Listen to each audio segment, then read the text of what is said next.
Hey, it's Erin Smith with the Starters Club, and today I want to talk about 3 tips to never run out of content ideas.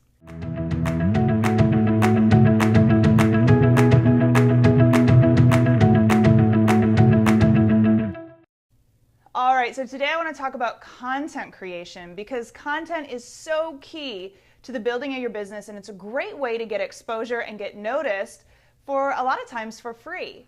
And I want to talk specifically how to come up with ideas. Whether it's video, whether it's podcasting, or whether it's blogging, it's really important that you're doing something on a consistent basis.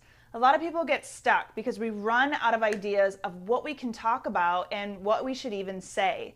And I'm going to tell you 3 tips and tricks that I use to come up with content because I'm actually in the opposite boat. I have hundreds of videos that I need to go through and get up on YouTube. I have tons of spreadsheets of blogging ideas. I literally could sit and have content forever. My mind has a little bit too much of it. So I'm going to tell you some tips and tricks that I use to never run out of content ideas. First, put your opinion on someone else's content, whether it's a quote, whether it's a blog post. I'm not saying copy. I'm not saying criticize. What I am saying is talking about a specific quote, talking about a specific video, article somebody else has written, and talk about why you think this is great. Link back to their article. You're not, like I said, you are not pretending it's your own. I think this is a really important thing to understand.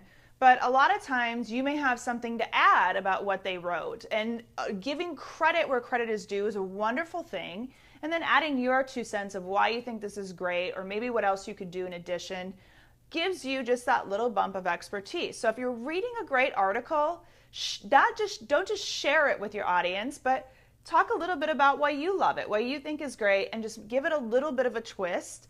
And you can have your own piece of content around that. But like I said, give credit where credit's due. Second, make sure you're following people who are just slightly ahead of you and see what questions people are asking them. A lot of times these influencers will have Q&As. They'll on their podcast maybe have questions that people ask them. Whatever it is, write down those questions. Find out what people are interested in. And again, put your own spin on it.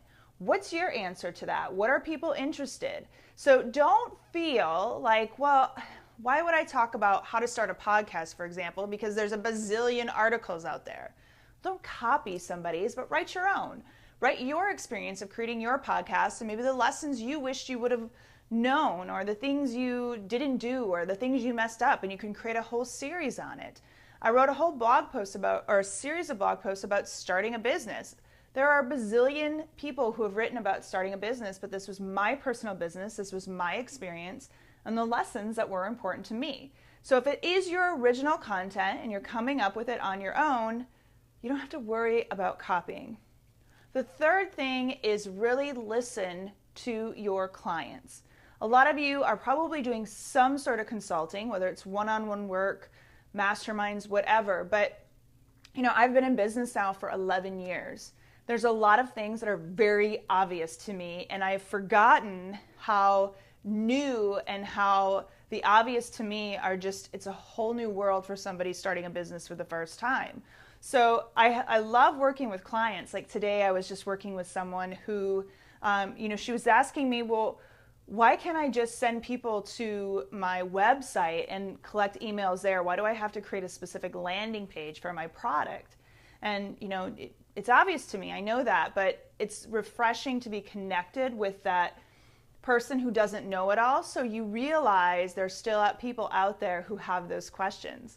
Another person I was consulting with, they asked me, I asked them, well, what's your lifetime value of a registered user? And they said, I have no idea. So it's one of the projects we're working on is to help them come up with those numbers so we can do effective marketing and we know how to calculate an exact ROI on anything we do marketing-wise. So meet with these people, listen, understand, and then create content around it. And if you're truly talking to them saying, oh, it's a great idea, I should write a blog post about this or do a video, you will never run out of content ideas. So get to it, make your list, make a spreadsheet, start piling it up, and you're going to be amazed at how much content you have to really provide to your audiences. Thank you so much for watching. It's Erin Smith of the Starters Club, where I believe everyone's got it in them to start a business. You just got to get started.